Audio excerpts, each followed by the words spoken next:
ในวันที่5 มังกร 2026 คณะบริหารงานศูนย์กลางภาคได้ดำเนินกองประชุมครบคณะครั้งที่ 13 สมัยที่ 11 ภายใต้การเป็นประธานของสหายทองลุ้นศรีสุริตเลขาธิการใหญ่คณะบริหารงานศูนย์กลางภาคประธานประเทศมีผู้เข้าร่วมของบรรดาคณะบริหารงานศูนย์กลางภาคสมัยที่ 11 กองประชุมครั้งนี้เป็นกองประชุมที่มีความหมายสำคัญและถือเป็นกองประชุมศูนย์กลางครั้งสุดท้ายในสมัยที่ 11 เพื่อรับฟังการรายงานปรึกษาหารือและให้ทิศชี้นำต่อการก้าวเกี่ยมความพร้อมรอบด้านเพื่อก้าวเข้าสู่การดำเนินกองประชุมใหญ่ผู้แทนทั่วประเทศครั้งที่ 12 ของภาคซึ่งจะจัดขึ้นในระยะวันที่6-8 มังกร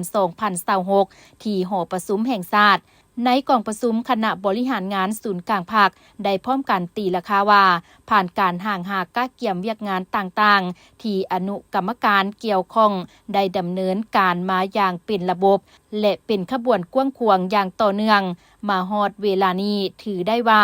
มีความพร้อมที่สุดแล้วกองประชุมใหญ่ผู้แทนทั่วประเทศครั้งที่ 12 ของพรรคประชาชนปฏิวัติลาวจะได้ดำเนินภายใต้คำขวัญยกสูงบทบาทการนำพาที่เข้มแข็งของพรรคตั้งหน้าสร้างเศรษฐกิจเอกราชเป็นเจ้าตนเองสืบต่อบูรณะระบอบประชาธิปไตยประชาชนให้นักแน่นก้าวขึ้นสู่สังคมนิยมซึ่งจะมีผู้แทนเข้าร่วมทั้งหมด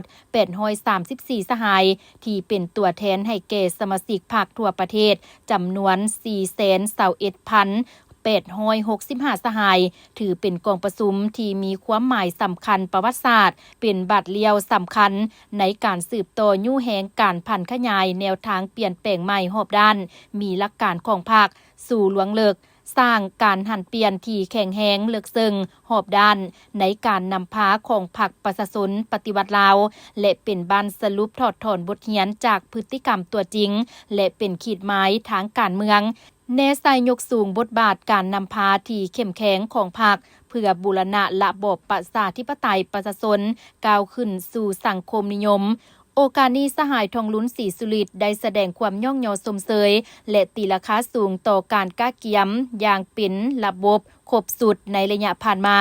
ซึ่งเป็นขบวนการก้าวเกี่ยมอย่างกว้างขวางฟดฟื้นของกำลังมหาสามัคคีทั่วปวงชนพร้อมทั้งเป็นการแสดงให้เห็นถึงผลสำเร็จการจัดตั้งปฏิบัติมติกองประชุมใหญ่สมัยที่ 11 ของพรรคได้อย่างรอบด้านเพื่อประกอบส่วนและสร้างพื้นฐานที่นักแน่นก้าวเข้าสู่การดำเนินกองประชุมใหญ่ผู้แทนทั่วประเทศครั้งที่ 12 ของพรรคประชาชนปฏิวัติลาวให้ได้รับผลสำเร็จตามคาดหมายที่วางไว้